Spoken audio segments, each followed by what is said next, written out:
Hello guys, welcome to my YouTube channel. ಎಲ್ಲರೂ ಹೇಗಿದ್ದೀರಾ? ನೀವೆಲ್ಲರೂ ಚೆನ್ನಾಗಿದ್ದೀರಾ ಅಂತ ನಾನು ಅನ್ಕೊತೀನಿ. ಇನ್ಮೇಲಿಂದ ಡೈಲಿ ವೀಡಿಯೋಸ್ ಬರ್ತಾ ಇರುತ್ತೆ, ನೀವು ತುಂಬ ಸಪೋರ್ಟ್ ಮಾಡ್ತಾನೆ ಇರಿ. ಏನಿಲ್ಲ, ಬೆಳಗ್ಗೆ ಹೇಗಿತ್ತು ಅಂದರೆ ಆಸಿಯಾ ಸಡನ್ನಾಗಿ ಸರ್ಪ್ರೈಸ್ ಕೊಡೋಕ್ಕೆ ಬಂದಿಲ್ಲ. ಅವಳ ಜೊತೆ ಸ್ವಲ್ಪ ಟೈಮ್ ಸ್ಪೆಂಡ್ ಮಾಡಿದೆ. ಹಾಗೆ ನಾನು ಒಬ್ಳು ಒಂದಿದ್ದಕ್ಕೆ ಅವಳು ನಿಮಗೆ ಇಷ್ಟ ಇಲ್ಲ ಇಷ್ಟೆಲ್ಲ ಅನ್ಸ್ಕೊಂಡು ಏನು ಮಾಡೋಕ್ಕಾಗುತ್ತೆ ಅಂತ ಸುಮ್ಮನೆ ಇದ್ದರೆ ನನಗೊಬ್ಬ ಕಿವಿನ ಕಿತ್ತಾಕ್ಬಿಟ್ಲು ಇವಳು. ಏನಕ್ಕೆ ಅಂತ ಕೇಳಿದರೆ ನೆನಪಿಗೆ ಅಂತ ಅವಳೇ ಜೋಡ್ಸೋಕ್ಕೂ ಟ್ರೈ ಮಾಡಿದ್ಲು. ಮೇದ ನಾನು ಆಚೆ ಹೋಗಿದ್ವಿ. I recorded video. ಮೇದ ಏನಂತಂದರೆ ಅದಾದಮೇಲೆ ಅಮ್ಮನ ಜೊತೆ ಮಾರ್ಕೆಟ್ ಹೋಗೋಣ ಅಂತ ಅಂದ್ಬಿಟ್ಟು ನಡ್ಕೊಂಡು ಹೋಗ್ತಾ ಇದ್ದೆ. ಅಲ್ಲಿಂದ ATM ಹೋಗು ಅಂತ ಹೇಳಿದ್ರು. ಸೊ ದಟ್ ATM ಹೋಗೋಣ ಅಂತ ಅಂದ್ಬಿಟ್ಟು ನಾನು ಕೂಡ ATMಗೆ ಬಂದೆ.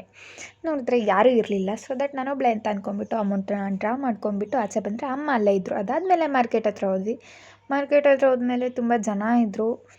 ಪರವಾಗಿಲ್ಲ ಅಂತ ಅಂದ್ಕೊಂಡ್ಬಿಟ್ಟು ಅಲ್ಲೇ ಹೋಗ್ಬಿಟ್ಟು ನೋಡ್ಕೊಂಡೆಲ್ಲ ಪರ್ಚೇಸ್ ಕೂಡ ಮಾಡಿದ್ದಾಯಿತು. ಪರ್ಚೇಸ್ ಮಾಡಿ ಅಮ್ಮ ನಾನು ಆಚೆ ಬರೋ ಅಷ್ಟರಲ್ಲಿ ಫುಲ್ಲು ಕತ್ಲೆ ಆಗಿತ್ತು. ಅಮ್ಮಂಗೆ ಕ್ರೇವಿಂಗ್ಸ್ ಆಯಿತು ಅಂದ್ಬಿಟ್ಟು ನಾನು ಎಗ್ ರೈಸ್ ತಂದ್ಕೊಡೋಕ್ಕೆ ಅಂತ ಅಂದ್ಬಿಟ್ಟು ಹೋಗಿದ್ದೆ. ಅದಾದಮೇಲೆ ಅಲ್ಲಿಂದ ನಾನು ಬರ್ತಾ ಇದ್ದೆ. ಅಮ್ಮ ಆಲ್ರೆಡಿ ಅಲ್ಲಿ ಹೋಗಿದ್ರು. ದಾರಿ ಉದ್ದ ಏನು ಮಾಡೋದು ಅಂತ ಅಂದ್ಬಿಟ್ಟು ನಾನೇ ಡ್ಯಾನ್ಸ್ ಮಾಡ್ಕೊಂಬಿಟ್ಟು ಆರಾಮಾಗಿ ನಡ್ಕೊಂಬರ್ತಾ ಇದ್ದೆ. ಅದಾದಮೇಲೆ ವಿಡಿಯೋ ಇನ್ನೇನು ಕ್ಲೋಸ್ ಮಾಡೋ ಟೈಮ್ ಬಂತು. ನೈಟು ಗುಡ್ ನೈಟ್ ಅಂತ ಅಂದ್ಬಿಟ್ಟು ಎಲ್ಲರಿಗೂ ಹೇಳ್ಬಿಟ್ಟು ನಾನು ವಿಡಿಯೋ ಏನು ಮಾಡ್ತಾಯಿದ್ದೀನಿ. Bye guys.